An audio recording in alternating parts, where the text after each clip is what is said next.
Facebook live में आप लोगों का स्वागत है। हम लोगों के सामने आज सबसे बड़ी समस्या ये है जिस पर कि आज हम विचार करेंगे कि आखिर ये हिंसा आती कहां से है। कौन लोग हैं जो हिंसा करते हैं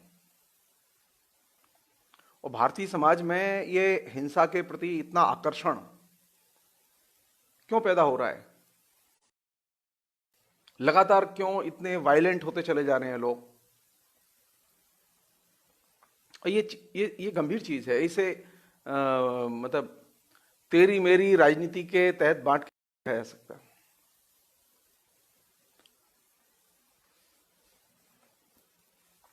कोई तो वजह है कि जो शांति प्रिय देश जिसके बारे धर्मों का जन्म हुआ,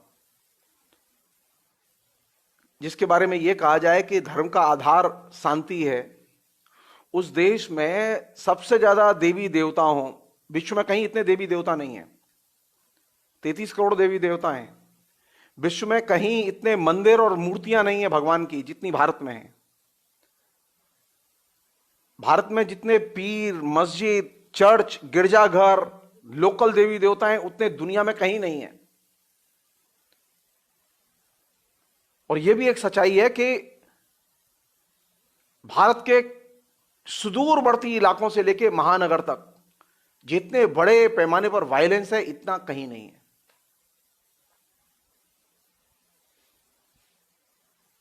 तो मेरी चिंता यह है कि आखिर ये हिंसा आती कहां से है। कौन है जो लोग हिंसा करते हैं। हिंसा के आधार की खोज, हिंसा के स्वरूप पर बातचीत हम क्यों नहीं करते।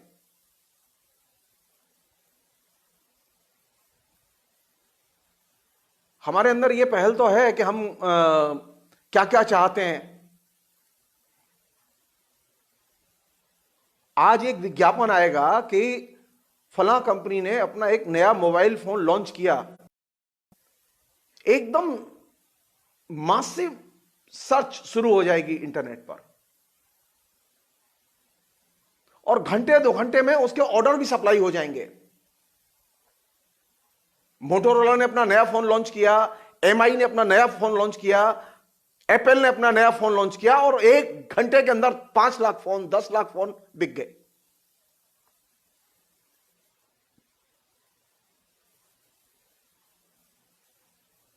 लेकिन कभी क्या आपने इस तरह की बेचैनी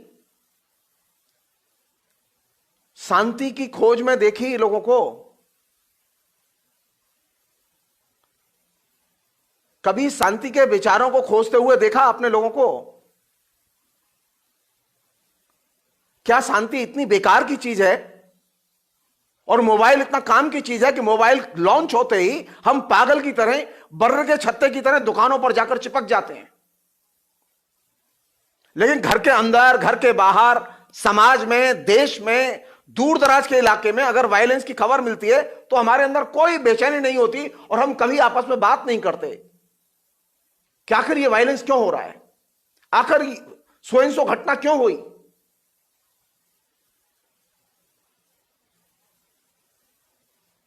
कोई तो चीज है, कोई तो चीज है जिसने कि हमारी दिमाग को एकदम दूसरी दिशा में मोड़ दिया है।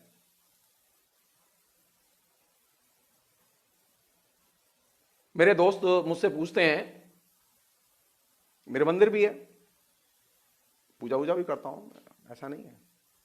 तो वो कहते हैं, सवाल करते हैं कि अच्छा ये बताओ तुम नास्तिक हो कि आस्तिक हो।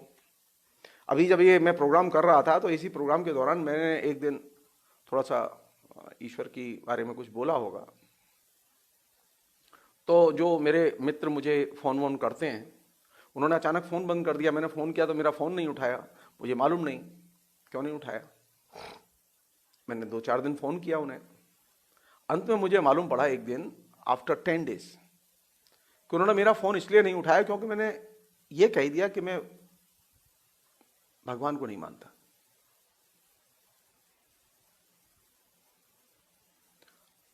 जबकि सच्चाई है कि भगवान से ज्यादा गहरा याराना है मेरा उनसे।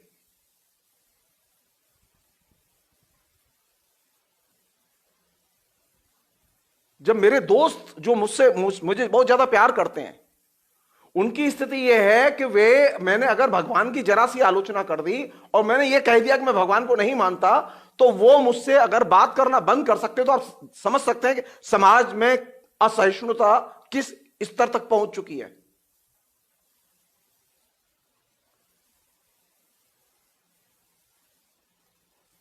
बार बार मुझे यह सवाल किया जाता है फेसबुक में, जो हमारे दोस्त अभी सामने होंगे, सुन रहे होंगे, उनको भी यह सवाल आएगा, अच्छा ये बताओ तुम नास्तिक हो कि आस्तिक हो? क्या जवाब दूं बताओ? मैं सिर्फ एक ही बात कहता हूं, यार मैं नास्तिक भी नहीं हूं, मैं आस्तिक भी नहीं हूं, मैं मनुष्य हूं।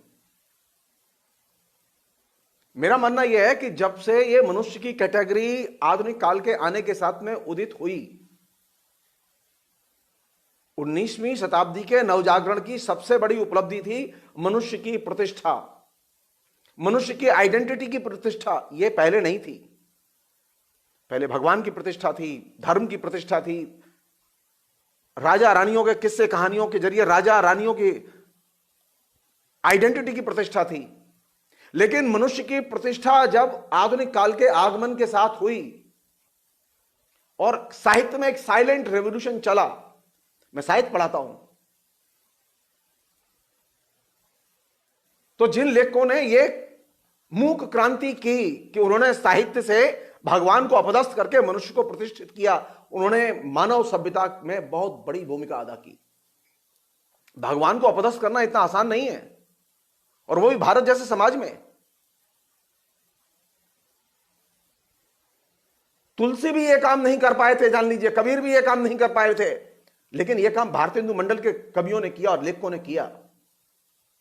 तो जो आधुनिक काल के लेखक हिंदुस्तान में पैदा हुए, उन आधुनिक काल के लेखकों ने एक बहुत बड़ा काम किया कि उन्होंने साहित्य, कला, संस्कृति, इन सब के क्षेत्र में मनुष्य की प्रतिष्ठा की। वे सबसे पहले बड़े ह्यूमन राइट्स एक्टिविस्ट और ह्यूमन राइट्स इंटेलेक्चुअल हैं। मैंने क्या सीखा साहित्य से?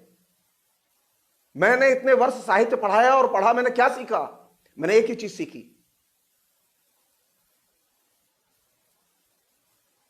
कि मेरी जो पहचान है वो मनुष्य की पहचान है और मनुष्य से बड़ा कोई नहीं है। संसार में सबसे मूल्यवान अगर कोई प्राणी है तो वो मनुष्य है, और उसके हितों की रक्षा करना सबसे बड़ा दायित्व है और कर्तव्य है।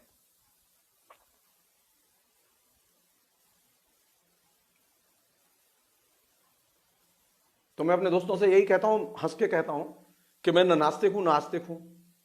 मैं कौन हूं? मैं मनुष्य हूं।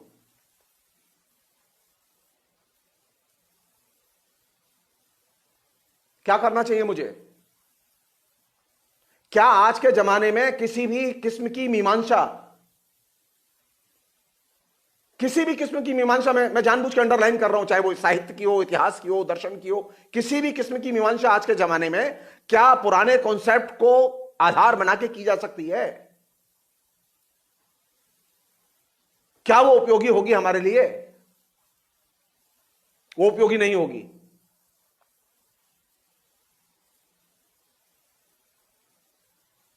तो हिंसा कहां से आती है?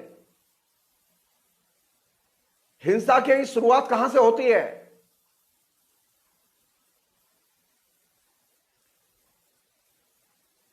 भारत में ही नहीं, दुनिया के और देशों में भी हिंसा की शुरुआत होती है हमारी धर्म संबंधी समझ से, कि हम धर्म को कैसे परिभाषित करते हैं, हम जीवन में कैसे परिभाषित करते हैं धर्म को, हम समाज में कैसे प्रभावित करते हैं, निजी जीवन में कैसे परिभाषित करते हैं। इससे तय होगा कि आपका हिंसा के प्रति क्या रुख होगा। और भारतीय समाज की तो बहुत बड़ी उपलब्धि है।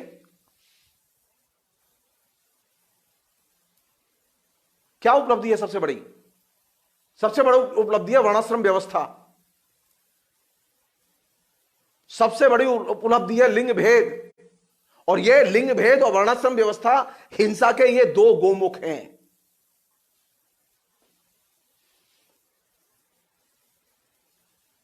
आप जाइए धर्म की शरण में, धर्म आपको अल्टीमेटली वर्णाश्रम व्यवस्था और लिंग भेद के चरणों में डाल देगा। आप जाइए, और मेरी बात तो विश्वास ना हो, ये जो सबसे अच्छे मंदिर है ना हिंदुस्तान में, गुजरात के स्वामी नारायण वालों का मंदिर, मैं दिल्ली में गया देखने उनको, घूमा मंदिर में, और उन्होंने जो साहित्य बेचते हैं वो मैं सारा साहित्य खरीद के लाया। आपसे भी अनुरोध है कि आप जाइए और खरीद के लाइए। आपको पता चलेगा कि धर्म क्या प्रचारित करता है। जो स्त्री संबंधी लेखन है और स्त्री संबंधी किताबें हैं, स्त्री संबंधी जो उनके विचार हैं, अगर आप उन्हें लागू कर दें तो आप तय मान लीजिए आपके घर में महाभारत छिड़ा होगा।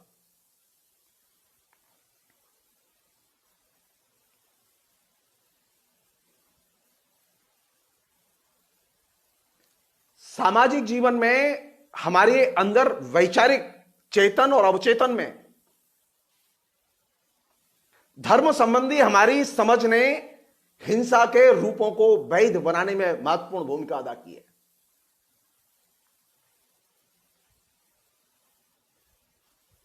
तो पहली जरूरत है कि आप धर्म को मनुष्य के विकास की संगति में परिभाषित करें, न कि धर्म की संगति में मनुष्य को परिभाषित करें।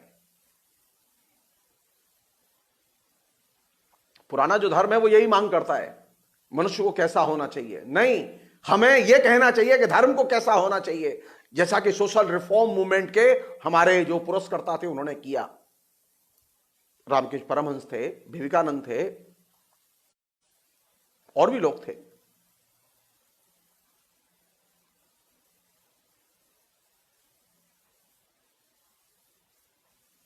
यह काम अब क्यों नहीं करते हैं? यह काम हमने अब बंद क्यों कर दिया?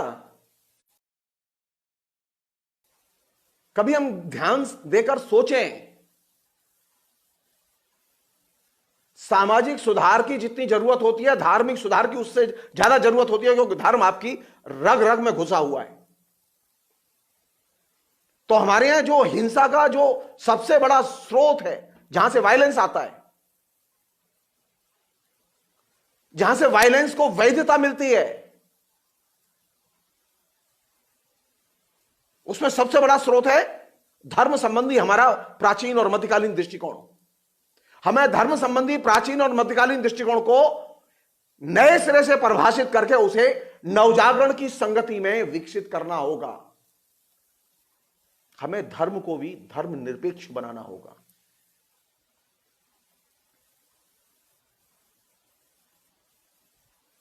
धर्म को भी मनुष्य के विकास की, मनुष्य की जरूरत की संगतियों में परिभाषित करना होगा और लाना होगा। और जो ही आप ये काम करने जाएंगे तो पहला काम क्या होगा, यानी जितने भी जो वायलेंस के रूप हैं, बड़े रूप हैं जहां के वायलेंस हो रहा है, वो रूप हैं, वो कौन से रूप हैं? वो सारे के सारे भेदभाव से जुड़े हुए रूप हैं। वो सामाजिक भेदभाव है, वो सांस्कृतिक भेदभाव है, और लिंग भेद का भेदभाव है। इन तीन रूपों से सबसे ज्यादा वायलेंस के रूप जुड़े हुए हैं। आप डाटा उठाइए,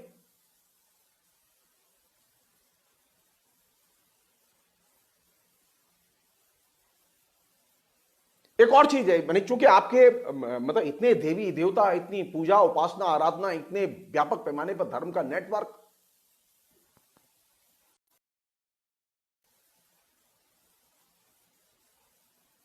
मेरा एक कहने का मतलब ये नहीं कि आप मंदिर न जाएं, मेरा एक कहने का मतलब नहीं आप पूजा न करें। आप अगर धर्म मानते हैं तो आप माने, लेकिन धर्म को जाने। धर्म को मानना बहुत खतरनाक है, और सारी मुसीबत की जड़ यही है। मुझे वो धार्मिक व्यक्ति ज्यादा अच्छा लगता है जो धर्म को जानता है और फिर धर्म का पालन करता है, और वो व्यक्ति मुझे जाहिल लगता है जो धर्म को जानता नहीं है लेकिन जय हो करता हुआ सारी जिंदगी गुजार देता है। सारे खतरे और मुश्किलें उसी से आ रही हैं।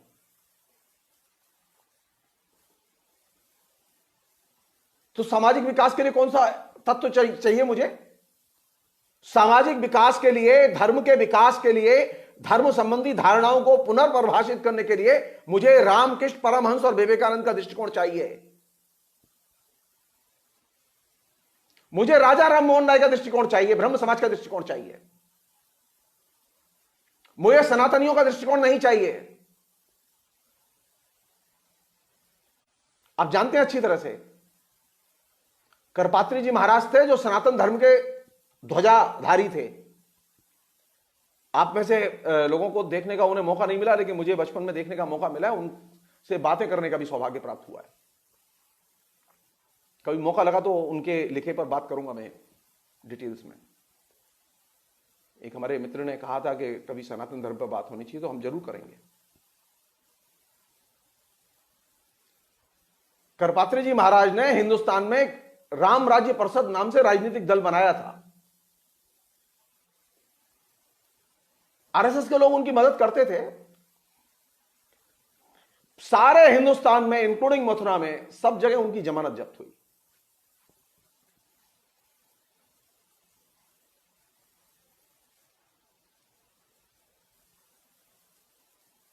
आज की डेट में भी अगर राम राज्य परिषद कागज पे कहीं होगी, अगर हो और वो मैदान में आ जाए, तो आप तय मान लीजिए आज भी उसकी जमानत जब्त हो।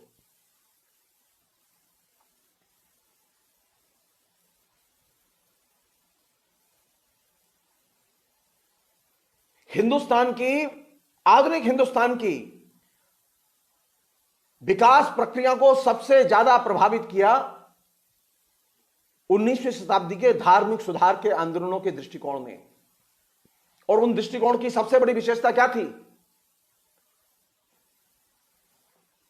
विशेषता थी मनुष्य की प्रतिष्ठा, न कि धर्म की प्रतिष्ठा। मनुष्य बड़ा है।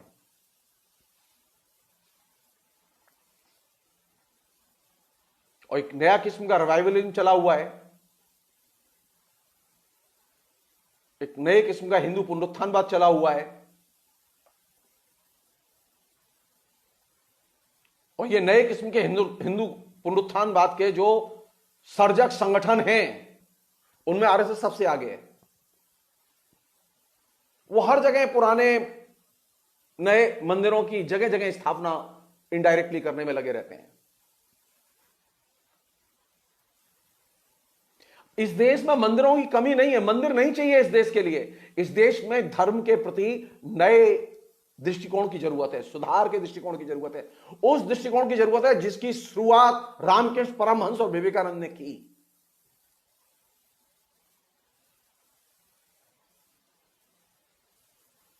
तो धर्म की जो जड़ें हैं वो कहां हैं? धर्म की जड़ें कहां हैं? आपके सामाजिक संरचनाओं में। आपने कभी सोचा इस बात को कि बंगाल में जहां पर कि रामकृष्ण परमहंस और विवेकानंद का गहरा असर रहा है, वहां पर जाति हिंसा नहीं हुई है? आप रिकॉर्ड उठा के देखिए।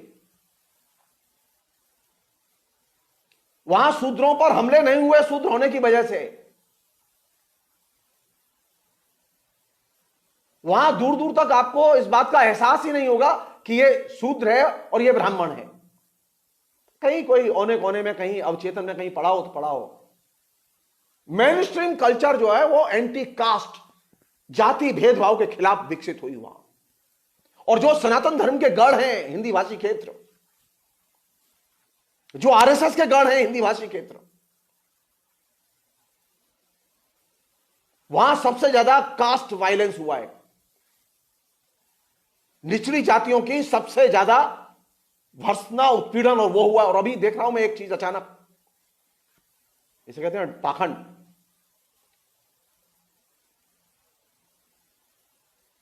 अचानक स्वीपरों के ऊपर इधर फूल माला फेंकी जा रही है, फूल फेंके जा रहे हैं। क्यों? क्यों? कोरोना वायरस में वो सफाई का काम कर रहे हैं। अरे अरे, स्वीपर तो पिछले कई 100 साल से सफाई का ही काम कर रहे हैं, लेकिन आपने कभी फूल नहीं फेंके। 2 ही लोगों पर फूल फेंके जा रहे हैं, ध्यान लीजिए आप। डॉक्टरों फूल नहीं फेंके जा रहे, डॉक्टरों पत्थर फेंके जा रहे हैं। फूल फेंके जा रहे हैं पुलिस पर। क्यों भाई? काय के लिए फेंक रहे हैं आप फूल? क्यों फेंक रहे हैं? किसे आप मूर्ख बनाना चाहते हैं? मैं जो चीज आपसे शेयर करना चाहता हूं यह कि अगर आप धार्मिक सुधार के एजेंडे पर, धर्म के एजेंडे पर अगर मनुष्य को नहीं लाएंगे और धर्म को ले आएंगे, भगवान को ले आएंगे, तो आप तय मानिए हिंसा का चक्र बढ़ेगा। मैं दो उदाहरण दे रहा हूं। जहां जहां यह चीज रही है वहां वायलेंस रहा है, धर्म केंद्र में रहा है। जहां राज्य ने धर्म को आधार बनाया है वहां वायलेंस रहा है और वायलेंस रहेगा। जो लोग ये कहते हैं कि बौद्ध धर्म जो है वो शांति का धर्म है, आधुनिक काल में अगर बौद्ध धर्म को भी कोई अपनाएगा तो वो अशांति करेगा, हिंसा करेगा। श्रीलंकन तो बौद्ध थे ना, सिंगली तो बौद्ध हैं। क्या किया उन्होंने तमिलों के साथ? पूरा जाफना जो है ना रोक के रख दिया। हजारों तमिल मारे गए। किसके हाथों मारे गए? किसके हाथों मारे गए? बर्मा बौद्ध धर्म का ही प्रभुत्व है वहां, और सबसे ज्यादा वायलेंस है वहां, जिसे म्यांमार कहते हैं हम लोग।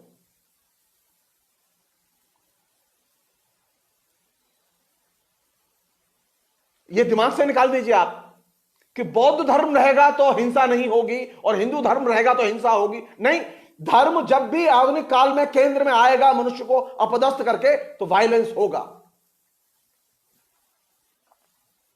और नॉर्थ ईस्ट में तो ईसाइयत का बहुत प्रभुत्व है। कई राज्य हैं जो कि बिल्कुल ईसाइयत के एकदम गढ़ हैं, और यूरोप तो ईसाइयत का गढ़ है।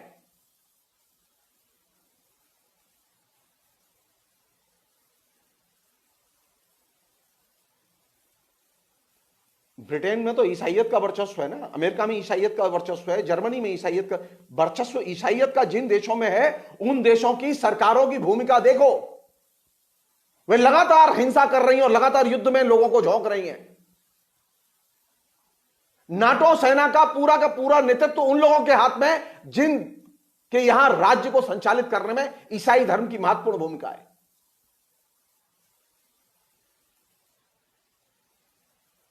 और पिछले 200 साल में 500 बार युद्ध की घोषणाएं की गई और हमले किए गए, करोड़ों लोग मारे गए। हमने कभी आंख खोल के देखा ही नहीं कि हम ये धर्म को केंद्र में लाएंगे तो इससे क्या नुकसान होगा। अमेरिका में भी युद्धोन्माद को बढ़ाने में, विकसित करने में जो ईसाई फंडामेंटलिस्ट ऑर्गेनाइजेशन है उनकी बहुत महत्वपूर्ण भूमिका है। जिस तरह यहां पर फंडामेंटलिस्ट जो हिंदू ऑर्गेनाइजेशन है उनकी भूमिका है।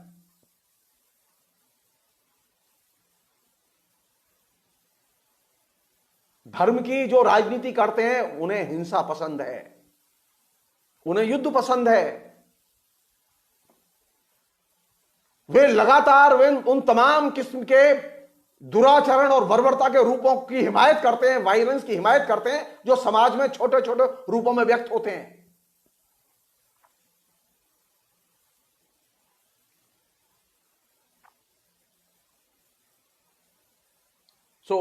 पहली चीज जिसे समझने की जरूरत है वो ये कि अगर आपको इस समाज में हिंसा को रोकना है तो आपको मनुष्य को केंद्र में लाना होगा और मनुष्य को ही केंद्र में रख के विचार करना होगा। धर्म को केंद्र में रख के विचार नहीं करना होगा। धर्म पुराने जमाने की, गए गुजरे जमाने की चीज है। धर्म हमारी पुरानी सभ्यता का हिस्सा है, वह आधुनिक सभ्यता का हिस्सा नहीं हो सकता। आधुनिक सभ्यता का हिस्सा वह तभी होगा जबकि वह रिफॉर्म होकर आएगा, वह मानवीय समाज के विकास के संदर्भ में पुनर्परिभाषित होकर आएगा।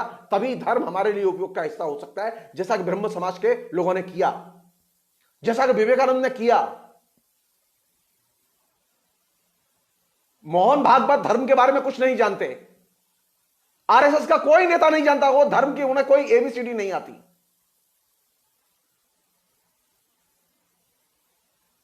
उन्होंने कोई धार्मिक किताब नहीं पढ़ी, उन्हें कोई धार्मिक आचरण नहीं किया। वो एक पॉलिटिकल ऑर्गेनाइजेशन है, सामाजिक संगठन है।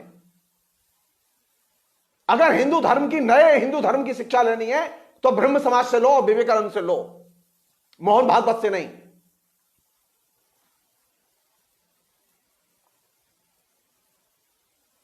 लगातार हम लोगों ने एक ऐसी स्थिति पैदा की है कि अब धर्म का सबसे बड़ा स्पोक्समैन कौन? हिंदुस्तान में हिंदू धर्म का सबसे बड़ा स्पोक्समैन कौन? अब तो हिंदू धर्म का सबसे बड़ा स्पोक्समैन रामकृष्ण परमहंस और विवेकानंद नहीं,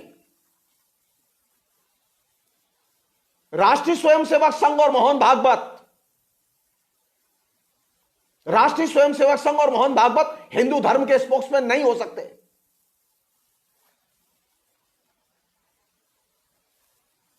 बल्कि वे हिंदू धर्म की मुसीबत की जड़ हैं। विवेकानंद के विचारों ने, रामकृष्ण परमहंस के विचारों ने एक ऐसा समाज बनाया, एक ऐसा राज्य बनाया जहां पर के जाति भेद और लिंग भेद नहीं है। बड़े पैमाने पर स्त्रियां खुलकर बात करती हैं, खुल के अपनी भावनाएं शेयर करती हैं, एंजॉय करती हैं। ये वो बंगाल है, वो भारत का हिस्सा है। वैसी उन्मुक्तता, वैसी फ्रीडम, वैसी समानता, वैसी सभ्यता आपके क्या स्थिति है? जहां हिंदू धर्म का वर्चस्व है और सोकॉल्ड सनातन हिंदू धर्म का वर्चस्व है, वहां जानते हैं गालियों का वर्चस्व है और अपमान की भाषा का वर्चस्व है। और बंगाल में आप जाइए, बंगाल में एक बार तू कह के बोलिए, खाली किसी से, एक रिक्शा वाले से भी तू कह के बोलिए तो वो अड़ जाएगा कि आपने मुझसे खराब कर क्यों बोला। एक साधारण निम्न वर्ग के बंगाली में भी, एक गरीब से गरीब बंगाली में भी भाषा की एक तमीज है, सभ्यता की एक तमीज है। और हमारे यहां जो हाईली क्वालिफाइड है, जिसके हजारों फॉलोअर हैं, वो सबसे असभ्य भाषा बोलता है।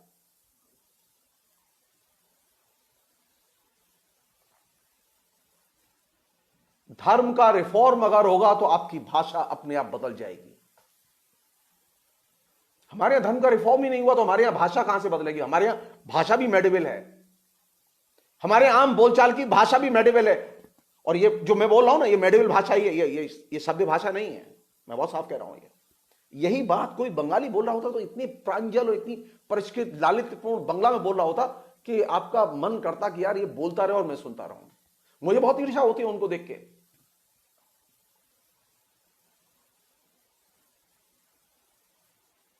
जब आप धर्म को रिफॉर्म करेंगे, जब धर्म की व्याख्या मनुष्य को केंद्र में रख के करेंगे, तो जाहिर है कि आपकी जो अभिव्यक्ति की भाषा है वो भी बदल जाएगी।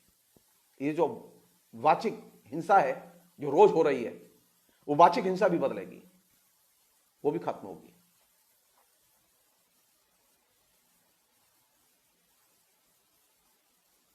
ये इंटरेस्टिंग है ये कि धर्म के सुधार का भाषा के सुधार से कोई संबंध बनता है कि नहीं बनता। धार्मिक सुधार होंगे तो भाषा बदलेगी, दैनंदिन जीवन की भाषा बदलेगी, दैनंदिन जीवन के लहजे और संस्कार बदलेंगे। तो एक पहलू है जहां से कि वायलेंस आ रहा है, जहां वायलेंस बड़े पैमाने पर हो रहा है, वह है रिलीजियस, धर्म और धर्म संबंधी जो धारणाएं हैं, उसमें जाति भी जुड़ी हुई है, उसमें एथनिसिटी भी जुड़ी हुई है। और इसके बहुत हिंसक घटनाएं आए दिन होती रहती हैं। इन पर मारे जाने वालों की हर बार लिस्ट निकलती रहती है और वो आंकड़ा देना एकदम बेकार है। जिन्हें पढ़ना है वो अपने एनुअल जो यहाँ पे क्राइम रिपोर्ट आती हैं, आप पढ़ सकते हैं उसमें कि कितने लोग मरे, किस हिंसा में, दंगे में कितने मरे, एथनिक वायलेंस में कितने मरे।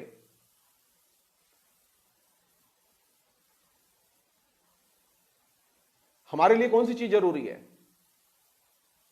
एक और चीज पैदा हुई है इसके अलावा, जो कि इस वायलेंस के गर्त में है, जड़ों में है, जहां से वायलेंस शुरू होता है।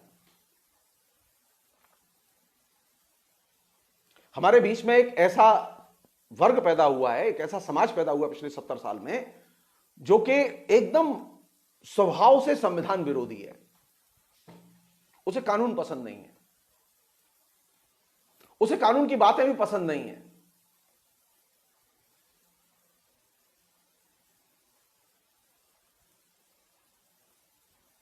वो किसी भी चीज को न्याय की कसौटी पर और समानता की कसौटी पर रखकर देखना ही नहीं चाहता। इसलिए आप देखेंगे कि बड़े पैमाने पर जो डिस्प्यूट अदालतों में पड़े हुए हैं, उसमें, और हिंसा के जो डिस्प्यूट पड़े हुए हैं, उनमें बड़े पैमाने पर वे डिस्प्यूट हैं जो कि हमारी जो संविधान विरोधी, कानून विरोधी जो राजनीतिक सोच है, उसके गर्भ से निकले हैं। और इस तरह की सोच ने हमारे अंदर एक नए किस्म का एक एंटी सोशल पैदा किया है। मैं अपनी मथुरा की बता सकता हूं आपको। मैंने कलकत्ता भी देखा गौर से, और मैं उसकी भी बात कर सकता हूं। जहां रहा हूं उसके, दिल्ली भी मैंने एक जमाने में देखा। वायलेंस के पक्ष में कौन लोग होते हैं? वायलेंस को कौन लोग जस्टिफाई करते हैं?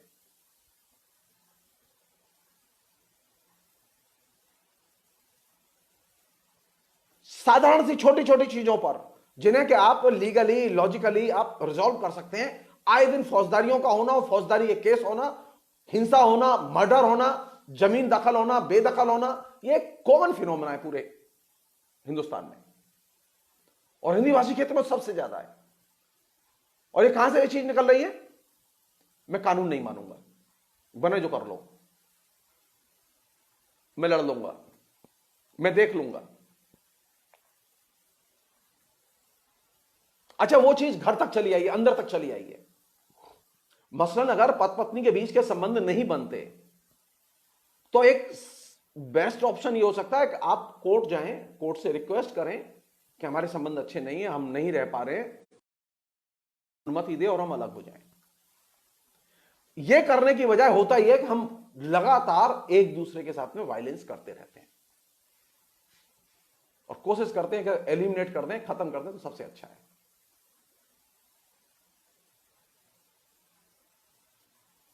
ये इस काम करने में शिक्षित लोग जितना आगे हैं, अशिक्षित लोगों में भी अब इसकी परंपरा चलने के लिए। तो अब जो वकील लोग हैं, उनका एकमात्र काम यह रह जाता है कि जो फंस गया है उसे बचाना। सो न्याय और अन्याय का भी एक तर्कशास्त्र और तर्कशास्त्री पैदा हो गए, है ना।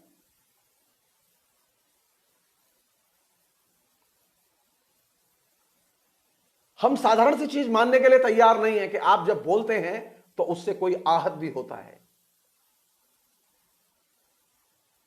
वो चाहे आपकी पत्नी हो, चाहे आपका पति हो।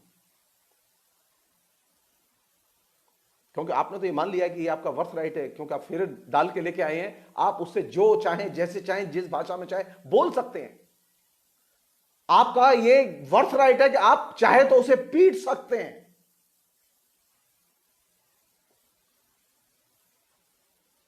ये जानते हो, ये अंदर बैठी हुई है ये चीज कि मैं कानून की नहीं मानूंगा, मैं संविधान की नहीं मानूंगा, मैं तर्क की नहीं मानूंगा, मैं जो सामने मनुष्य है उसकी नहीं मानूंगा।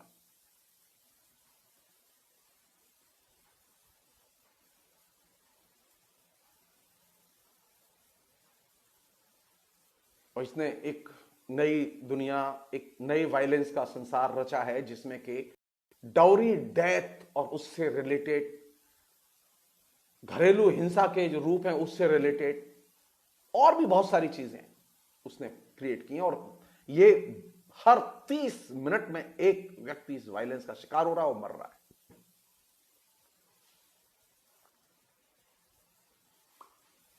और अब तो एक सिस्टम चल निकला है, एक नया सिस्टम चल निकला है, वो जो बहुत ही इंटरेस्टिंग है वायलेंस का, जिसे हम लोग कानूनी हिंसा कहते हैं। आपको किसी को परेशान करना हो, आप उस पर केस लगा दीजिए साले को, और घूमता रहेगा अपने, पागल हो जाएगा।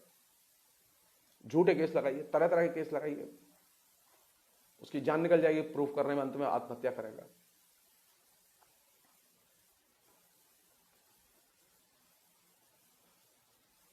पहले कानून का लोग सहारा लेते थे अपनी समस्याओं के समाधान के लिए, अब कानून का सहारा लेते हैं लोगों को उत्पीड़ित करने के लिए। तो जहां एक तरफ असंवैधानिक सोच ने हिंसा को बढ़ाने में मदद की, वहीं एक तरफ इस संविधान के, कानून के, इंडियन पेनल कोड के प्रावधानों के दुरुपयोग ने एक दूसरे किस्म की हिंसा को जन्म दिया।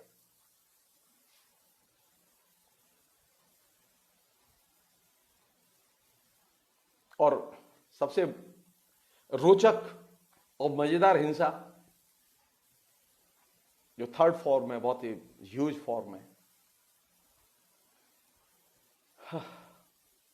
आखिर जड़ें मुझे खोजनी है ना उसकी, आखिर वो आदमी इतना हिंसा के प्रति सहिष्णु क्यों है। हमारे सामान्य तौर पर जो दो चीजें हैं, एक तरफ तो यह है कि हमारे अंदर शासन करने की प्रवृत्ति बहुत है, दूसरी तरफ उपेक्षा करने की प्रवृत्ति बहुत है। और यह काम हम बचपन से अपने माता पिता के साथ में देखते आए और बड़े हुए हैं इसमें, कि हमारे इस समाज में केयरिंग कम है। ये हिंदी भाषी समाज जिसमें हम लोग रहते हैं, कोई बंगाल जाके बड़ी, जानते बंगालियों से बड़ी ईर्ष्या हुई। बंगाली महिलाएं, बंगाली पुरुष कुछ करें या ना करें, लेकिन अपने बच्चे को प्यार बहुत करते हैं और उसकी केयर बहुत करते हैं। आप उसकी केयर देखिए, मां का जो उसके पीछे साधना है, परिश्रम है, उसे देखिए, तो आपको ईर्ष्या होगी कि हमारे यहां तो हमारी जो मां है, हमारी जो घर में स्त्रियां हैं, हमारा जो पिता है, वो तो उसका 10% केयर नहीं करता। हमारे यहां शासन है या फिर दुशासन है, पिटाई है।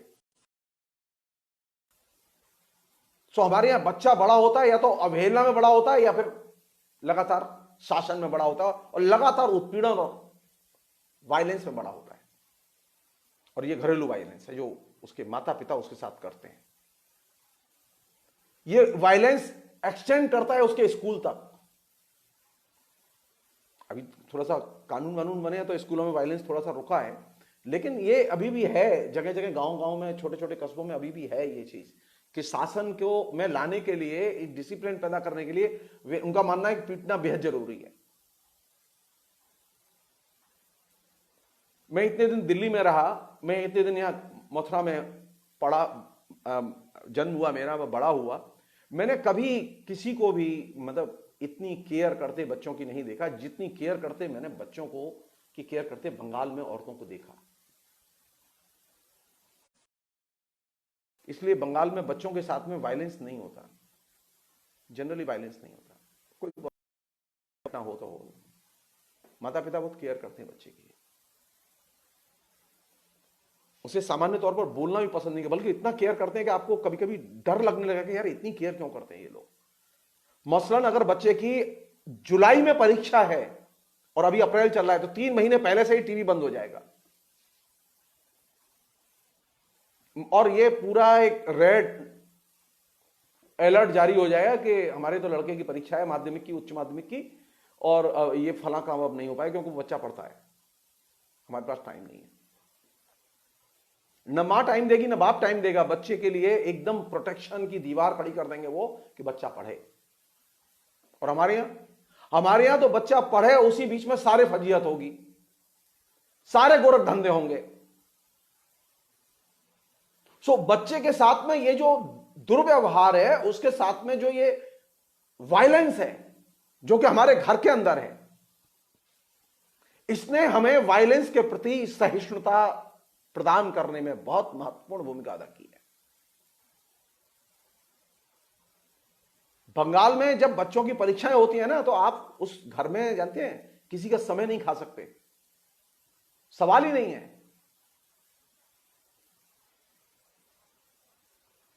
अरे आप यूरोप मत जाइए, आप बंगाल में जाकर ही देख लेते हो, सीख लेते। तो सनातनी हिंदुओं के लिए अपने बच्चे बेकार की चीज होते हैं, वो खाली पैदा करना जानते हैं, उन्हें पालना नहीं जानते। और जब ये सनातनी हिंदुओं के बच्चे जब बड़े होते हैं तो एकदम राउडी राठौर होते हैं, वो बेलगाम होते हैं। उसकी ड्रेस एकदम मॉडर्न होगी, उसके हाथ में मोबाइल होगा, उसके नीचे मोटरसाइकिल होगी, लेकिन दिमाग एकदम उग्र और वायलेंट होगा।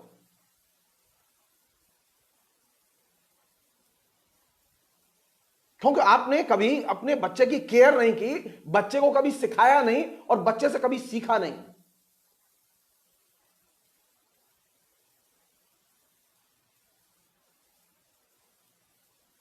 क्योंकि हिंसा की शिक्षा कहां मिलती है? सबसे पहले हिंसा की शिक्षा सबसे पहले मिलती है परिवार में।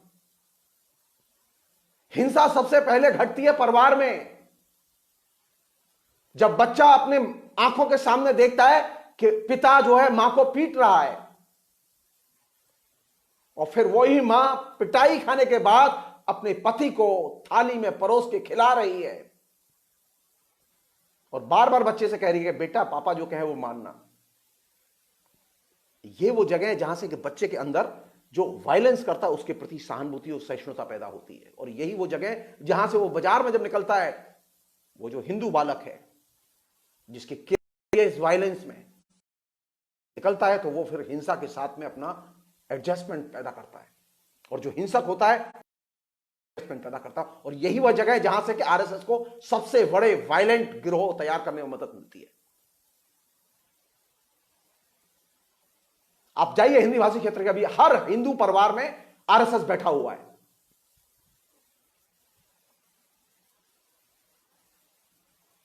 और हर लड़का बार बार ये कह रहा है, आप उससे किसी भी वायलेंस की घटना पर बात कीजिए, वो हिंसा को जस्टिफाई कर रहा है। क्यों? क्योंकि बचपन से जो घर में शिक्षा हुई है, जो माहौल बना है, उस माहौल ने उसके अंदर जहर भरा है, उसने उसके अंदर हिंसा को एक ग्रहण योग्य वस्तु बनाया है, एक ग्रहण योग्य मूल्य बनाया है। वह हिंसक को अपना बाप समझता है और जब वो बाहर निकलता है तो वहां जो हिंसक मिलता है उसे वो अपना बाप बनाने को राजी हो जाता है। वो चाहे कोई माफिया हो और चाहे वो कोई बदमाश हो और या वो कोई राजनेता हो।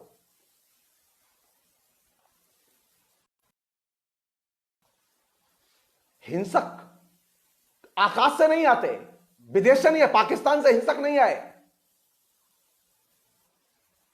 हिंसक हमारे घर में पैदा होते हैं और हम हिंसक तैयार करते हैं, उनकी मनोदशा तैयार करते हैं।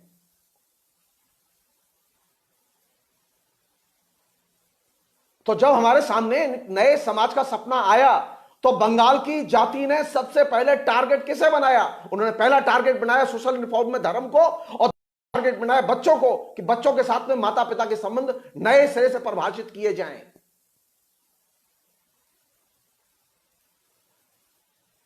और नए जो माता पिता और नए जो बेटे बेटी तैयार हुए, उनके बीच में जो कल्चर तैयार हुई, उसने एक नए आधुनिक परिवार को जन्म दिया। हमारे यहां तो आधुनिक परिवार अभी बना ही नहीं है।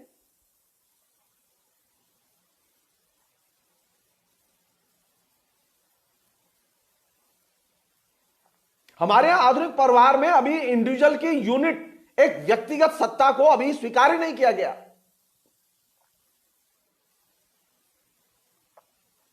बंगाल में बाकायदा व्यक्तिगत सत्ता को स्वीकार करते हैं वो लोग। बच्चे की सत्ता है, उसकी एक ऑटोनॉमी है, उसकी परीक्षा है, उसकी तैयारी चल रही। अब 2 क्लास का बच्चा, उसकी परीक्षा की तैयारी चल रही है, माता पिता उसमें भी व्यस्त हैं। ईर्ष्या होती है देख के, केयरिंग देख के, क्योंकि हम तो कभी जीवन में ऐसी केयरिंग में बड़े ही नहीं हुए, हम जानते ही नहीं थे। मैं आपको एक छोटा सा अनुभव बता रहा हूं आपको, जो कि आपको अद्भुत लगेगा। ये जब मैं पहली बार कलकत्ता गया, और कलकत्ता जाने के बाद में मैं यूनिवर्सिटी पढ़ाने गया, कलकत्ता यूनिवर्सिटी, तो मैं मेरे यूनिवर्सिटी के सामने ही एक बच्चों का स्कूल है, हिंदू स्कूल, हिंदू कॉलेज। वहां बच्चे पढ़ते हैं, बहुत सबसे पुराना स्कूल है वो। आधुनिक शिक्षा की शुरुआत उसी स्कूल से हुई। तो मैं नया ही नया गया था, तो मैंने देखा इतनी औरतें क्यों खड़ी हैं सुबह। कम से कम 200-250 औरतें होंगी वहां खड़ी हुई। मुझे मालूम नहीं थी, मैं क्लास लेने चला गया, फिर लौट के आया, देखा तो फिर मैंने एक चाय वाले से पूछा, मैंने कि इतनी औरतें क्यों खड़ी हैं यहाँ? बोले बच्चों को लेके आई हैं। अब बच्चों के जब तक स्कूल खत्म नहीं होगा तब तक यहाँ बाहर बैठी रहेंगी, और बच्चों को फिर लेके स्कूल से घर जाएंगी। मेरा एकदम दिमाग ही चकरा गया कि यार, हमने तो कभी अपने माता पिता को ले जाके स्कूल के दरवाजे तक छोड़ते देखा ही नहीं। वो दरवाजे पर बैठी हुई है मां, और वह उस बच्चे को अपने हाथ से पकड़ के लेके जाएगी। आपको पूरे हिंदी भाषी क्षेत्र में यह दृश्य दिखाई नहीं देगा, लेकिन बंगाल में दिखाई देगा। आप जाइए अभी भी,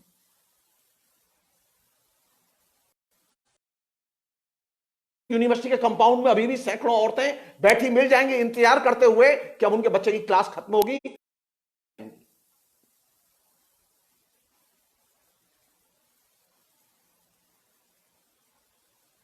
सो मॉडर्न बच्चा कैसे बनेगा? मॉडर्न बच्चा मॉडर्न केयरिंग से बनेगा। मॉडर्न बच्चा इससे नहीं बनता कि आपके घर में कितने पैसे हैं, आप बच्चे को कितना हाथ खर्च के लिए 10,000 रुपए, 20,000 रुपए, 15,000 रुपए देते हैं। आपने बढ़िया एप्पल का मोबाइल दे दिया, इससे बच्चा की केयरिंग पता नहीं चलती। बच्चे की केयरिंग पता चलती है कि आप अपना मूल्यवान समय, माता पिता अपना मूल्यवान समय कितना बच्चे के साथ खर्च करते हैं, उसको सजाने संवारने में कितना समय खर्च करते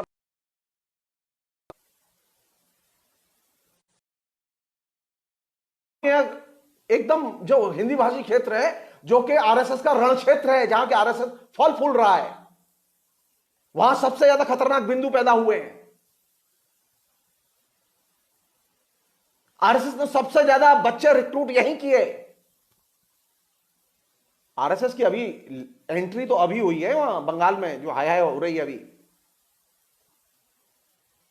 सो इतने जो रणबांकुरे पैदा हुए हिंदी भाषी क्षेत्र में, इतने जो वायलेंट गिरोह पैदा हुए हर शहर में, लव जिहाद के नाम पर, गौ रक्षा के नाम पर, ये तमाम किस्म के जो गिरोह पैदा हुए, ये गिरोहों की जड़ कहां है? वो हमारे परिवार, उसके ढांचे, और उस ढांचे में माता पिता के अपने बच्चों के साथ संबंध में।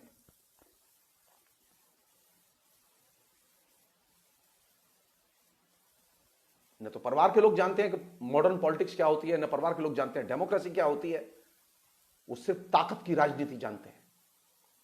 जो ताकतवर है उसके साथ रहो, वो सही है गलत है बेमानी है जानना, वह किन मूल्यों को रिप्रेजेंट करता है ये जानना बेमानी है। सिर्फ ताकतवर है इसलिए उसके साथ रहो, क्योंकि बच्चा लगातार एक ताकतवर के शासन में ही बड़ा हुआ है।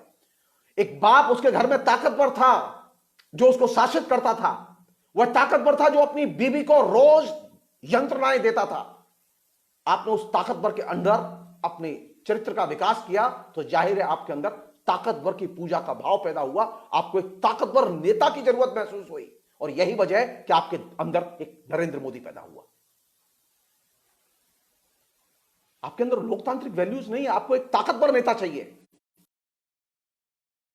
नहीं चाहिए जो कॉन्स्टिट्यूशन को माने, आपको एक ताकतवर नेता चाहिए जो कि सबको ठेंगे पर नचाए और सबको लात लगाए। इसलिए जो कल्चर, वायलेंस की कल्चर, उस वायलेंस की कल्चर की एक वायलेंट पॉलिटिक्स भी है, और उस पॉलिटिक्स की जड़ें आपके परिवार और उसके ढांचे में है, जिसे हम लोग सामान्य भाषा में पुंशवादी या पितृसत्तात्मक समाज कहते हैं, पितृसत्तात्मक परिवार कहते हैं। हमारे यहां परिवार का डेमोक्रेटाइजेशन हुआ ही नहीं। जहां परिवार का लोकतांत्रिकीकरण नहीं हुआ वहां लगातार वायलेंस को महत्व दिया गया, और वायलेंस के आधार पर संबंध बनाने के लिए फोर्स किया गया, मजबूर किया गया।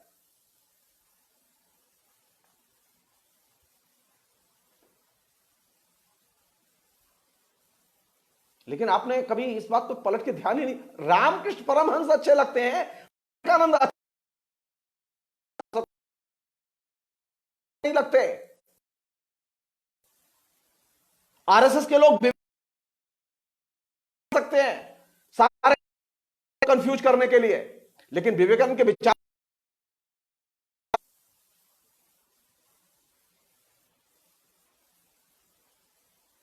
वायलेंस की जड़ें कहां है? विवेकानंद और रामकृष्ण परमहंस और की जगह दो जगह है। एक परिवार है, परिवार के लोकतांत्रिकरण की जरूरत है।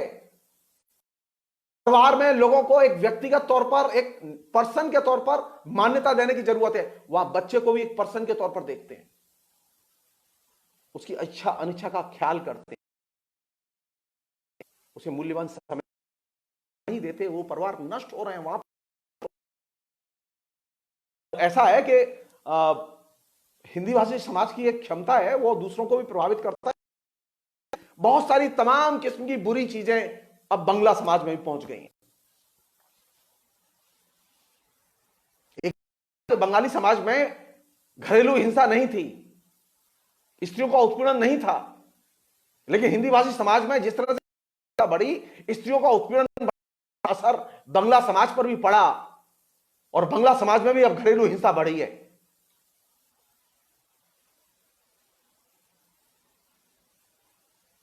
जाहिर है कि जब ये बढ़ेगी तो बीजेपी को वोट तो बढ़ेंगे, बीजेपी भी बढ़ेगी। जय हो मोदी, जय हो मोदी भी होगी। हिंसा की जड़ें हिंसा के नायक की मांग करती हैं। एक अन्य चीज और दूसरी चीज, इसे मैं यहीं छोड़ रहा हूं। वैसे मेरा फेवरेट विषय जिसमें मुझे बहुत मजा आता है, और मैं आपको सच कहूं, मुझे हिंदुस्तान के समाज को नए सिरे से देखने का मौका मिलता है, मुझे अपने जीवन को भी देखने का मौका मिलता है। और तीसरा जो महत्वपूर्ण एरिया है जहां से वायलेंस हमारे जीवन में दाखिल हो रहा है, वो है कंज्यूमरिज्म। एक समय था कि, और ये ज्यादा पुरानी बात नहीं है, ये जस्ट इमरजेंसी के बाद तक की ये चीज रही है, 1980 तक रही है ये चीज। हमारे यहां कंज्यूमरिज्म इतना पावरफुल नहीं था, और वो करते थे लोग, वस्तुएं थी, लेकिन कंज्यूमरिज्म उस तरह से पावरफुल नहीं था। बल्कि ये ज्यादा महत्वपूर्ण था कि जो उत्पादक शक्तियां हैं, उत्पादक शक्तियों से जुड़े हुए जो सवाल हैं वे बहुत महत्वपूर्ण थे, उत्पादन के सवाल हैं वो बहुत महत्वपूर्ण थे, इंडस्ट्रियलाइजेशन है वो बहुत महत्वपूर्ण था, ये चीजें महत्वपूर्ण थी। लेकिन 1980 के बाद से कंटिन्यूअसली एक रैपिड चेंज सोसाइटी में आया है, उसमें कंज्यूमरिज्म एक बड़े आइडियोलॉजिकल प्रवाह की तरह हमारे जीवन में दाखिल हुआ है। और क्यों दाखिल हुआ ये? क्यों दाखिल हुआ ये? क्योंकि सारी दुनिया में कोल्ड वॉर की पॉलिटिक्स के केंद्र में एक चीज आई, विज्ञापनों के जरिए एक चीज आई। वो चीज ये आई कि जीवन शैली को केंद्र में लाओ, उत्पादक शक्तियों को केंद्र से हटाओ।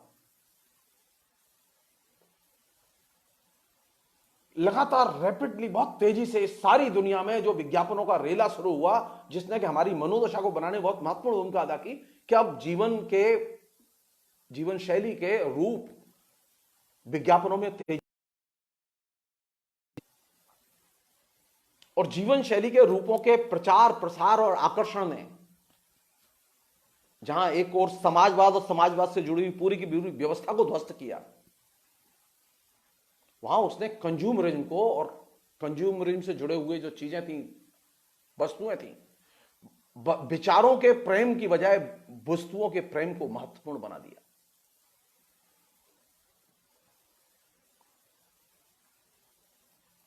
और अब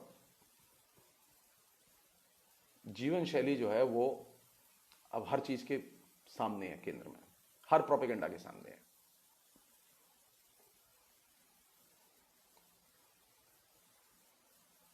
सवाल यह है कि क्या मीडिया में जीवन शैली के रूप के बिना कोई कम्युनिकेशन नहीं हो सकता था? जीवन के लिए कौन सी चीज जरूरी है?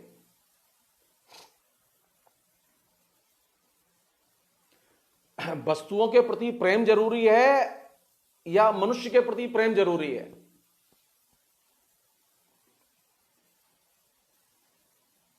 दोनों चीज एक साथ नहीं चल सकती, ध्यान रखिए। जो लोग कहेंगे नहीं साहब वस्तुओं का प्रेम भी जरूरी है, मनुष्य का प्रेम भी जरूरी है, दो चीज एक साथ नहीं चल सकती। वो जो है ना, वो कह रहीम कैसे निभे बेर केर को संग,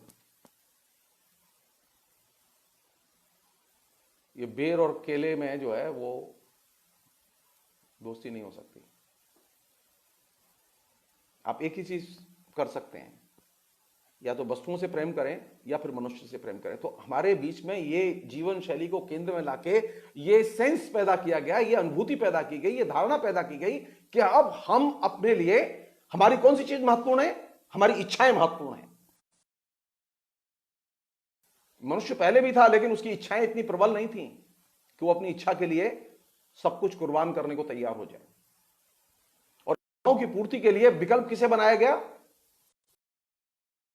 पूरी हो सकती है यदि आपके पास में फला फला वस्तु हो। सो इच्छाओं की एक पहले तो बाढ़ पैदा की गई, इच्छाओं को जागृत किया गया, और फिर इच्छाओं को जागृत करने के लिए लगातार वस्तुओं की मांग पैदा की गई और वस्तुओं की खपत पर जोर दिया गया।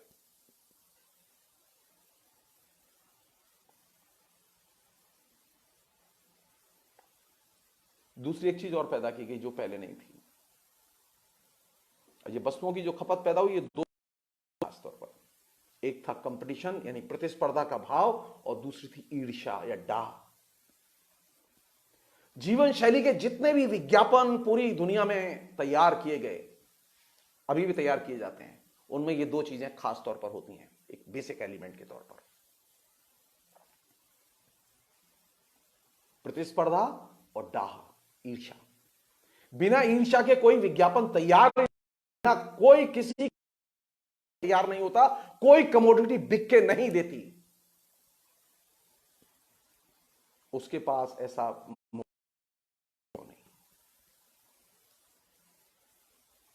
वो जो लोकप्रिय है ना, उसकी साड़ी से मेरी साड़ी सफेद क्यों है, ये जो बेसिक इसमें जो एटीट्यूड है, वो एटीट्यूड है कंपटीशन का एटीट्यूड और ईर्ष्या का एटीट्यूड। ये प्रतिस्पर्धा और ईर्ष्या के संस्कार ने हमारी जो बुद्धि है उसको एकदम अधमरा कर रखा है। अब हम हर व्यक्ति से, चाहे वो कोई भी हो, चाहे वो शिक्षक हो, विद्यार्थी हो, पत्नी हो, पति हो, मां हो, बाप हो, हर एक व्यक्ति से जब बात करते हैं तो हमारे अंदर सिर्फ प्रतिस्पर्धा का भाव रहता है। हम सिर्फ उससे आगे निकलना चाहते हैं या सिद्ध करना चाहते हैं हम आगे निकल गए हैं, या फिर हम कॉम्प्लेक्स में रहते हैं कि हम क्यों नहीं निकल पाए, ये भी एक है। तो बेस्ट कोल्ड वार की पॉलिटिक्स का सबसे बड़ा कंट्रीब्यूशन जिसने कि पूरे के पूरे सोशलिस्ट सिस्टम को खत्म कर दिया, उसका दूसरा कोल्ड वार के पूरी पॉलिटिक्स और कल्चरल पॉलिटिक्स का, जिसे मैं अपनी सामान्य भाषा में कहूं, सारी दुनिया के लोगों का अमेरिकीकरण करने में इस बीज मंत्र ने सबसे बड़ी भूमिका अदा की। अब हमें अमेरिका अच्छा लगने लगा। सिर्फ जीवन शैली बीच में आई केंद्र में विज्ञापन के, और जीवन शैली ने दो चीजों को हमारे जेहन में उतारा, कंपटीशन और ईर्ष्या। और अब हमारा आदर्श कौन सा है सारी दुनिया में? अमेरिका। अमेरिकीकरण की कल्चर हमारे जेहन में उतार दी गई कि जब आप अमेरिकीकरण की कल्चर का और ये प्रतिस्पर्धा और ईर्ष्या, ये दो भाव के जब आप टारगेट में आ गए और इसको आप अपना भाव बना बैठे, तो अब आप तय मान लीजिए आप प्रतिक्षण वायलेंट होंगे। आपकी कोई भी क्रिया और प्रतिक्रिया बिना हिंसा के संभव नहीं है।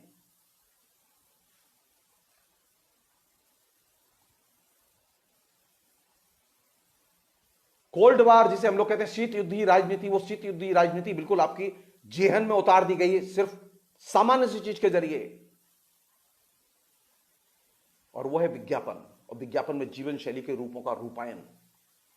मैंने बहुत पहले, मतलब 92 93 में मैंने इस पे लिखा था और डिटेल्स में लिखा था, और मैंने ये चीज ऐसे नहीं लिखी, मैंने तकरीबन 10,000 विज्ञापनों का अध्ययन किया जो विभिन्न पत्र पत्रिकाओं में छपे थे। उसके आधार पर मैंने ये निष्कर्ष निकाला था। मेरा विज्ञापन मेरा विषय नहीं, मीडिया मेरा विषय नहीं है, मैं साहित्य का विद्यार्थी, वो ये मीडिया मेरा शौकिया विषय है, शौकिया हॉबी है।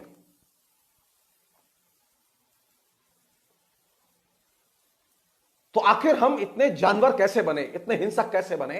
इन दो चीजों की वजह से बने, प्रतिस्पर्धा और जो प्रतिस्पर्धा आई उसने हमारे अंदर एक खास तरह का कल्ट पैदा किया। और यह प्रतिस्पर्धा खाली एक जगह शामिल नहीं, अब यह प्रतिस्पर्धा धर्म में भी शामिल हो गई, समाज में भी शामिल हो गई, हर चीज में शामिल हो गई। अब धर्म ही प्रतिस्पर्धा करने लगे, मेरा धर्म उससे श्रेष्ठ, मेरी देवी उससे बड़ी। एक देवी देवताओं में धर्म में प्रतिस्पर्धा का भाव नहीं था, लेकिन इस प्रतिस्पर्धा के भाव को सबसे ज्यादा पैदा किया इस कोल्ड वार की पॉलिटिक्स ने। ये जो बार बार आता है ना, हिंदू धर्म श्रेष्ठ है मुसलमानों से, इस्लाम से, हिंदू धर्म श्रेष्ठ है फला फला से। अरे क्या जरूरत है इसकी तुलना की? क्या जरूरत है? उसी तरह मुझे ईर्ष्या और डाह की कोई जरूरत नहीं है। हिंदू धर्म श्रेष्ठ है या कम श्रेष्ठ है, यह हिंदू धर्म के लोग अपने धर्म के दायरे में रखकर सोचें। आप क्यों इस्लाम से तुलना कर रहे हैं? इस्लाम धर्म श्रेष्ठ है या कम श्रेष्ठ है, मैं निकृष्ट नहीं कहूंगा। यह इस्लाम धर्म के लोग सोचें। मैं कौन होता हूं यह बताने वाला कि इस्लाम धर्म को क्या क्या करना चाहिए? वो बेहतर ढंग से जानते हैं। मैं कभी नमाज पढ़ने नहीं गया, कभी मस्जिद में नहीं गया, मैंने कुरान के दर्शन तक नहीं किए, और मैं उपदेश देता हूं कि इस्लाम में क्या होना चाहिए, हिंदू धर्म में क्या होना चाहिए। अरे मैं जिस चीज को जानता हूं उसके बारे में बोलूं तो समझ में भी आए। तो प्रतिस्पर्धा के भाव ने एक टकराहट पैदा की है और उसने वायलेंस को जन्म दिया है। और प्रतिस्पर्धा के भाव ने तो एक और भी भयानक चीज पैदा की है, जिसे कि हम लोग कंपटीशन मास्टर कहते हैं, यूपीएससी कहते हैं, है ना। अब हर विद्यार्थी कंपटीशन के जोम में है, नशे में है और कंपटीशन में लगा हुआ है। इसे कहते हैं अमेरिकीकरण, समाज का अमेरिकीकरण। अब रहते हिंदुस्तान में लेकिन जीते अमेरिका की तरह। भौतिक परिस्थितियां आपको ले जा रही हैं नीचे, रसातल की ओर। दिमाग लगा हुआ है अमेरिका की ओर, क्या हम अमेरिका जाएंगे, जा रहे हैं नीचे, लेकिन सोच रहे हैं कि ऊपर जा रहे हैं। वास्तविकता यह नहीं है। वास्तविकता यह है कि हम नीचे जा रहे हैं, लगातार नीचे जा रहे हैं। आप जितने प्रतिस्पर्धा के भाव में जाएंगे, आप सांस्कृतिक तौर पर, राजनीतिक तौर पर आप रसातल में जाएंगे, नीचे जाएंगे। आप जो हैं वे नहीं रहेंगे, आप तय मान लीजिए। आप चाहे जितने अक्षरधाम बनाइए, आप चाहे जितने बिरला मंदिर बनाइए, और चाहे जितने रवि शंकर के तीर्थाटन के केंद्र बनाइए, आप तय मान लीजिए आप सांस्कृतिक तौर पर नीचे जाएंगे। क्योंकि आपने ये सारे के सारे केंद्र पर्यटन की तरह और प्रतिस्पर्धा के केंद्र की तरह तैयार किए हैं। धर्म जब प्रतिस्पर्धा के पैराडाइम में दाखिल होता है तो धर्म धर्म नहीं रहता।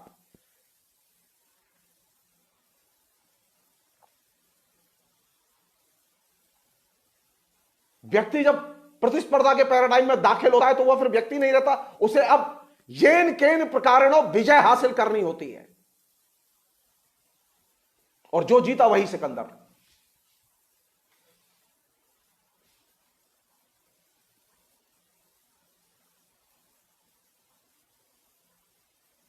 प्रतिस्पर्धा में सबसे महत्वपूर्ण मंत्र यही है, सफलता।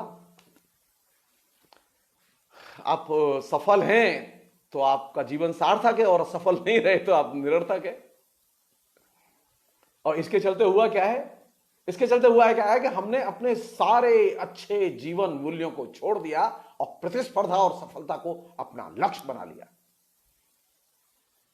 सारी अच्छी चीजें छोड़ दी, सिर्फ सफलता एक रह गई दिमाग में। और सफलता का मतलब यह है हमें शोहरत मिलेगी, सामाजिक स्वीकृति मिलेगी, चाहे वो सफलता आपने तमाम किस्म के दुष्कर्म करके बोध को, लेकिन आप सफल माने जाएंगे। मुझे ऐसी वह सफलता नहीं है जिस सफलता की मैंने काम थी। यह सफलता न्याय के आधार पर अर्जित की गई सफलता नहीं है, बल्कि यह एक दूसरे विरोध कर। मैं एक उदाहरण दे रहा हूं आपको, उससे आपको यह बात समझ में आएगी। आप हिंदुस्तान में सबके लिए खाली स्कूल खोल दीजिए और सबके लिए कॉलेज खोल दीजिए। भारत सरकार कर दे खाली इतना काम कि हर 2 किलोमीटर पर स्कूल रहेगा और हर 5 किलोमीटर, जिस दिन स्कूल कॉलेज खुल जाएंगे उस दिन यूनिवर्सिटी के कॉलेज और प्रोफेसर जो बंद हो जाएंगे क्योंकि उनके पास पैसे नहीं है। हमारी तनख्वाह आती है इसलिए क्योंकि उनके लिए स्कूल और कॉलेज नहीं है। आप जान लीजिए, हमारी तनख्वाह इसलिए नहीं आती कि भारत सरकार देती है, इसलिए आती है क्योंकि हम दूसरे के हक को छीनकर तनख्वाह पाते हैं। क्योंकि भारत में करोड़ों लोग ऐसे हैं जिनके पास में स्कूल नहीं है, कॉलेज नहीं है। उनकी हम कोई चिंता नहीं करते। सामाजिक विकास की परंपरा में, प्रक्रिया में वे लोग पीछे छूट गए हैं। अब कहां पहुंचे हम लोग? दुर्योग से कोरोना आ गया, क्या होगा? शिक्षा कैसी होगी? कोरोना के बाद शिक्षा कैसी होगी?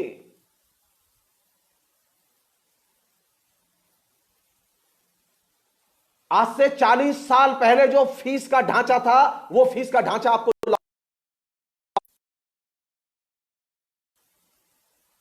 कलकत्ता विश्वविद्यालय में फीस थी 10 रुपया। वर्षों पिछले 15 साल पहले ये फीस बदली, 12 साल पहले 10 रुपया फीस थी, 10 रुपया फीस। ये जिस पर जेएनयू के लिए हल्ला कर रहे थे ना लोग अभी, कि जेएनयू के लड़के 10 रुपए में रहेंगे। जेएनयू के लड़कों के लिए पूरे साल भर में बिजली पानी का खर्चा करने के लिए सिर्फ 12 करोड़ रुपए की जरूरत थी केंद्र सरकार को। लड़कों के ऊपर फीस का ढांचा बढ़ा के रख दिया गया, 2-2 हजार। कितनी जरूरत थी? सिर्फ 12 करोड़ रुपया। और अभी 2 दिन पहले अखबारों में खबर आई है, आपके बीच में खबर आई है कि वो जो 50 डिफॉल्टर हैं जिनके पास में 65,000 करोड़ रुपए से ज्यादा पैसे वो बैंक से ले गए, वो सारे पैसे सधन्यवाद माफ कर दिए गए। अरे इन 65,000 करोड़ों में तो जेएनयू के बच्चे 5 साल पढ़ लेते।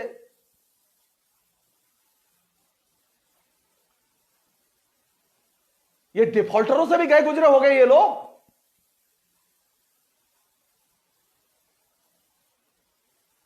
टारगेट कहां है हमारा? मैं फिर सबको शिक्षकों के लिए तनख्वाह देने के लिए पैसे नहीं होंगे सरकार के पास।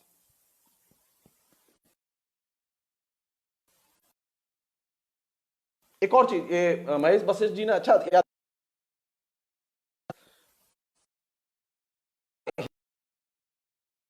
वायलेंस का एक और एरिया है।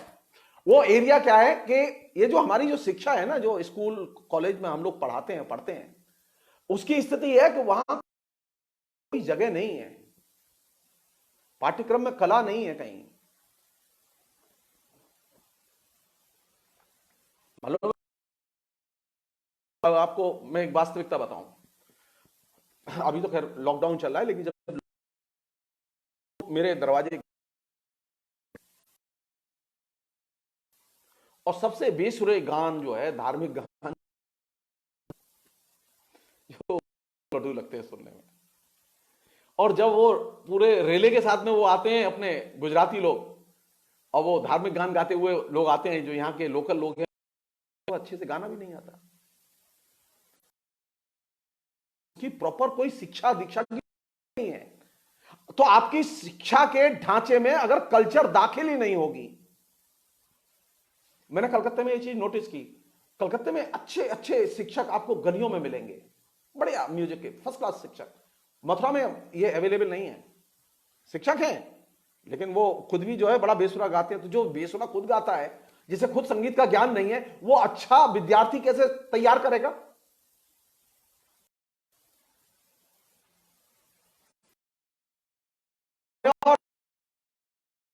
एक बड़ा कारण है कलाओं से निर्मुक्तता, कलाओं से दूरी, कला बोध का अभाव। वो हिंदी भाषी क्षेत्र में बिल्कुल एकदम दूर दूर तक फैला हुआ है। तो यहां आपको न तो कला मर्मज्ञ मिलेंगे, न कला साधक मिलेंगे, न कला के प्रैक्टिशनर मिलेंगे, न कला के शिक्षक मिलेंगे। तो यहां जो गाते हैं वो बड़ा बेसुरा गाते हैं, सिखाते भी हैं वो भी बड़ा बेसुरा सिखाते हैं, लेकिन वो संगीत के शिक्षक हैं।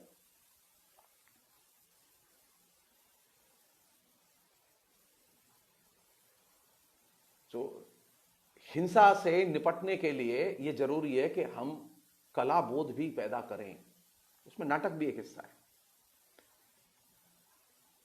हिंदी भाषी क्षेत्र के नाटक की क्या हालत है मैं नहीं जानता जो मेरी जानकारी बहुत खराब है, क्योंकि मैंने एनएसडी के नाटक देखे हैं। वहां एक जमाने में मैं जब जेएनयू में पढ़ता था तो एनएसडी के नाटकों के लिए हालत ये थी कि जो 79, 80, 81 मतलब 86, 87, 88 तक मैं रहा हूं दिल्ली। तो अगर 4 दिन किसी नाटक का शो होना है तो 4 दिन भरना बहुत मुश्किल है।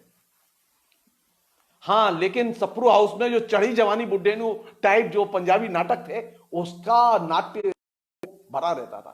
यानी बाजारू कल्चर के लिए हमारे पास में इफरात में दर्शक है, नाटकों के लिए, अच्छे नाटकों के लिए। जिन नाटकों में अच्छे, उनको दर्शक जुटाना मुश्किल पड़ता है। बंगाल में,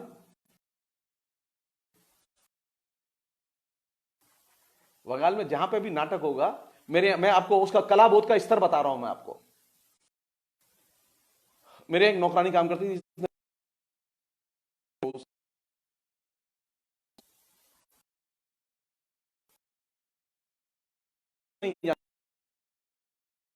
वो खाली अपना नाम जानती थी। सर बता रहा हूं, उसे सैकड़ों थे और अच्छे गाने याद थे, और वो उसने सब रेडियो से सीखे थे। करती थी तो चुपचाप अकेले अकेले गाती रहती थी। वो रात रात भर बैठ के वहां पर यात्रा देखती थी, और पूरी की यात्रा की स्क्रिप्ट उसे याद थी। उसे जितनी सारी फिल्में, उसकी गजब नॉलेज थी उसको लेकर, लेकिन वो अनपढ़ थी। इसे कहते हैं क्रिएटिव सेंस।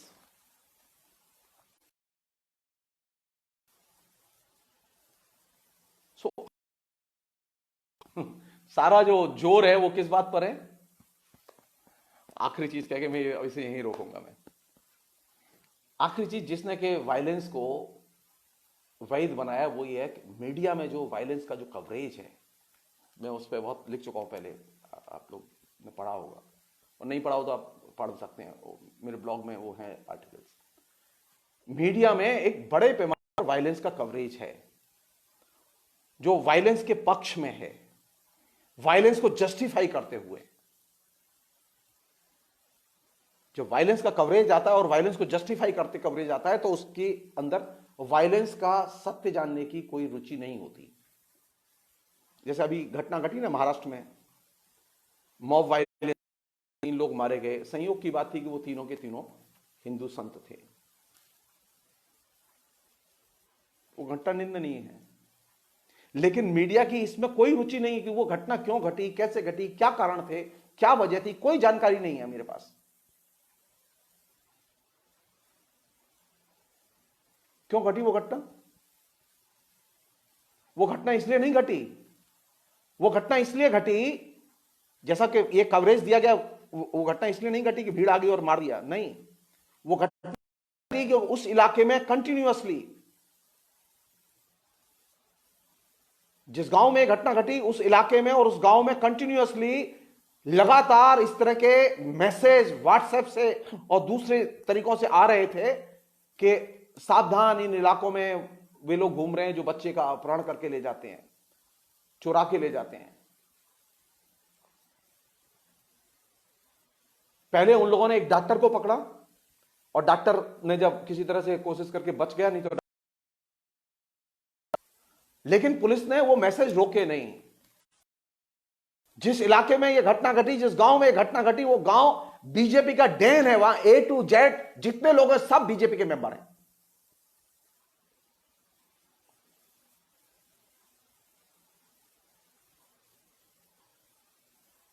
जो लोग सारे के सारे लोग पकड़े गए, वो लोग बीजेपी के मेंबर हैं।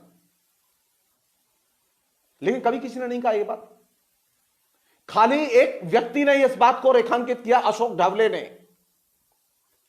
इंटरनेट पर जो उसका वीडियो मैंने देखा, अशोक ढावले जो कि वहां सेक्रेटरी हैं महाराष्ट्र में, तब मुझे पता चला, क्योंकि वो इलाका एक जमाने में कम्युनिस्ट पार्टी का गढ़ रहा है।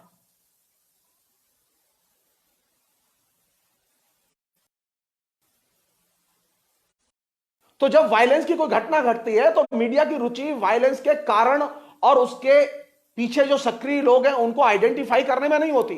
उसकी रुचि इस बात में होती है किस तरह से उन्माद पैदा किया जाए।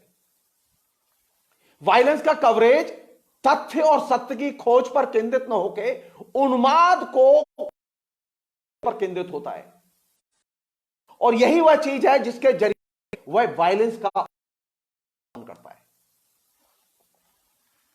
एक और उदाहरण दे रहा हूं मैं आपको, जिससे आप समझें इसे। एक जमाने में आपको याद है कि बॉम्बे पैमाने पर दंगे हुए, बॉम्बे जलता रहा, शरद पवार उस समय, कृष्णा कमीशन बना, कृष्णा कमीशन पढ़े लोग, उस वायलेंस में पहली बार यानी मीडिया के द्वारा जो वायलेंस की प्रस्तुति होती है, उस वायलेंस की प्रस्तुति का पहले मीडिया में जो वायलेंस दिखाया जाता है, लोग उसका बाकायदा अनुकरण करते हैं।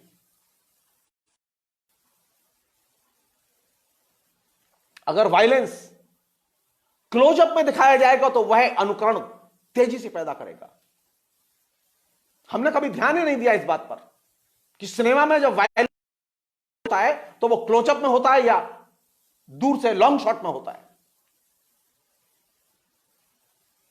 कृष्णा कमीशन ने इस बात को रेखांकित किया कि लगातार जो बॉम्बे में वायलेंस हुए उसमें जो चीजें आई सामने, उस वायलेंस में जो चीजें आई सामने, जो देखी गई, वो पैटर्न वही था। सिनेमा में जैसे वायलेंस दिखाया गया, ठीक उसी तरह वायलेंस को नीचे परफॉर्म किया गया।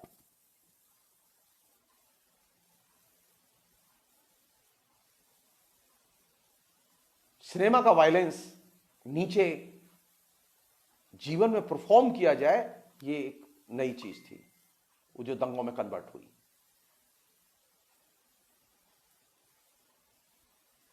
तो मीडिया की हिंसा वो तत्काल नहीं दिखाई देती है। मीडिया का हिंसा जो है ना, स्लो पॉइजन है, वो धीरे धीरे चलता रहता है दिमाग में, कंटिन्यूअसली आता रहता है। हमारे यहां अनेक चैनल हैं ऐसे जहां की सिर्फ वायलेंस की खबरें, वायलेंस की कवरेज, ये सारी चीजें आती रहती हैं।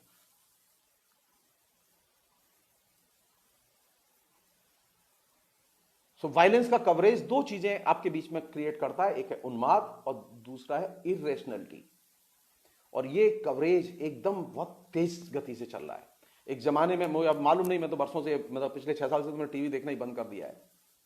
एक जमाने में वो एक्शन टीवी आता था, मैं देखता था उसे, और उसके अंदर एक कल्ट सीरियल्स आते थे, फिल्में आती थी, जो लैटिन अमेरिकी जो गैंगस्टर्स हैं, खासतौर पर ड्रग माफिया हैं, कार्टेल हैं, उनके ऊपर जो केंद्रित जो चीजें आती थी, जो किस तरह का वायलेंस करते हैं वो लोग, वो देखने के बाद में मेरी बहुत सारी शिक्षा हुई उसमें। वायलेंस का देखना, वायलेंस का कंज्यूम करना कंटिन्यूअसली एक खास तरह का एडिक्शन पैदा करता है। कलात्मक फिल्म का एडिक्शन में एडिक्शन नहीं पैदा होता, दिक्कत ये है। वायलेंस देखने के बाद में एडिक्शन पैदा होता है, आपको लगातार फिर उस तरह की चीजों की जरूरत होती है। आप देखिए, अमिताभ बच्चन अभी भी है, लेकिन अमिताभ बच्चन की वे फिल्में पिटी हैं जो वायलेंस के बिना बनी, वे हिट नहीं कर पाई, वे बाजार में वो पैसा नहीं वसूल कर पाई। वे फिल्में हिट की जो वायलेंस की थी, जिसमें वो angry young man so called. Violence सबसे ज्यादा बिकाऊ कमोडिटी है सिनेमा में, टेलीविजन सीरियल्स में। टेलीविजन सीरियल्स और ये जो अभी जो नया जो आया है, जो सीरीज टीवी, इसमें वायलेंस सबसे ज्यादा बिकने वाली कमोडिटी है, क्योंकि वह हमें जल्दी आकर्षित करती है, क्योंकि वह हमारे जो वायलेंट जो इंस्टिंक्ट है, इंस्टिंक्ट है, खुराक मिलती है उसे, वहां अनुकरण मूलकता ज्यादा है। बेहतर यह है कि सिनेमा के वायलेंस को, टीवी के वायलेंस को कम से कम क्वेश्चन तो किया जाए। हालत ये हो गई है, क्वेश्चन करने पर भी सवाल खड़े किए जा रहे हैं। टीवी के कवरेज में, न्यूज के कवरेज में वायलेंस को बाकायदा प्लांट करके प्रक्षेपित किया जा रहा है और लोगों को वायलेंस के लिए प्रवोक किया जा रहा है। और यह फिनोमेना कब से शुरू हुआ? यह फिनोमेना शुरू हुआ काफी लंबे समय से, काफी दिन हो गए इसे आए। ये आज का नहीं है, ये काफी पुराना। टीवी देख के हिंसा करना, टीवी देख, ये बड़ी पुरानी बीमारी है। इसका पहला ट्रायल हमने टीवी के कवरेज के जरिए, पहला ट्रायल हमने देखा 84 के दंगे में।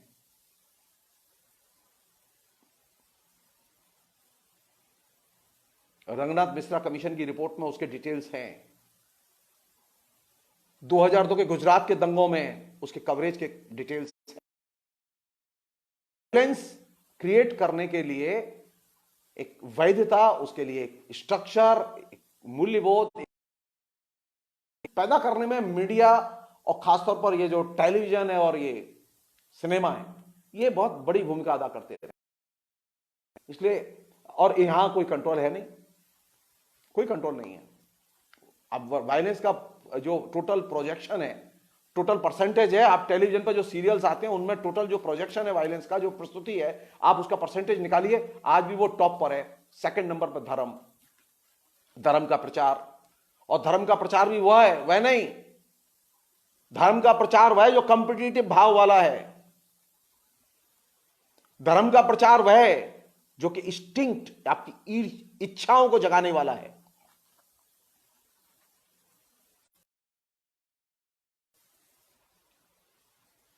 और जब आप धर्म की को इच्छाओं को जगाएंगे धर्म के नाम पर, जीवन शैली को जगाएंगे, जाहिर है कि अब आप अच्छा वायलेंट समाज बनाएंगे।